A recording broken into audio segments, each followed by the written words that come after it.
हुकूमत ने पेट्रोलियम मसनूआत की कीमतों में बड़ा इजाफा कर दिया है, जिसके तहत पेट्रोल और डीजल की फी लीटर कीमत में 55-55 रुपए इजाफा किया गया है। नई कीमतों का इतलाक रात 12 बजे से हो गया है, जबकि अब हर हफ्ते कीमतों में रद्दोबदल किया जाएगा। नायब वज़ीर आज़म ने कहा कि मशरक़ वस्ता कशीदगी के बायस आलमी सतह पर पेट्रोलियम मसनूआत की कीमतों में तकरीबन 50% इजाफा हुआ है।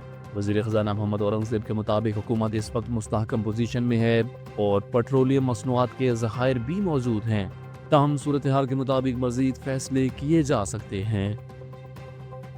ईरान की पासदारान इनकलाब ने अमरीकी सदर डोनाल्ड ट्रंप को चैलेंज करते हुए कहा है कि अगर अमरीका को हिम्मत है तो अपनाए हुर्मुज़ में तेल बरदार जहाज़ों की हिफाजत के लिए अपने बहरी जहाज भेज कर दिखाए। ईरानी मीडिया के मुताबिक तर्जुमान ने कहा कि अमरीका ऑयल टैंकर्स को अपनाए हुर्मुज़ से गुजार कर दिखाए। दूसरी जानिब ट्रंप ने कहा कि ज़रूरत पड़ने पर अमरीकी नेवी कमर्शियल जहाज़ों को सिक्योरिटी फराहम कर सकती है।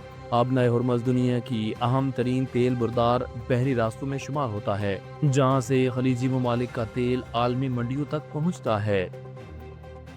इसराइल में ईरानी मिसाइल हमलों के बाद तबाही की सूरत हाल पर एक भारतीय सहाफ़ी ने दावा किया है कि तल अबीब में शदीद तबाही देखी जा रही है और 100 मीटर नीचे मौजूद सुरंगें भी मिसाइल हमलों से लरज़ रही हैं। सहाफ़ी के मुताबिक इसराइल में लाशों और जख्मियों की तस्वीर लेने या अस्पतालों में दाखिल होने की इजाज़त नहीं, जबकि तबाहशुदा इमारतों की वीडियो और तस्वीर बनाने पर भी पाबंदी आयद है। उन्होंने कहा कि इसराइल टेक्नोलॉजी के बारे में बहुत सुना था, लेकिन अब उसे नाकाम होते देखा गया है। सहाफ़ी का कहना था कि कई बार मिसाइल अलर्ट का पैगाम भी नहीं आता और हमला हो जाता है। भारतीय सहाफ़ी मोदी के दौरे इसराइल की कवरेज के लिए वहाँ मौजूद थे। Chairman Pakistan cricket board Mohsin Naqvi ने कौमी हॉकी टीम को 8 बरस बाद वर्ल्ड कप के लिए क्वालिफाई करने पर मुबारकबाद दी है।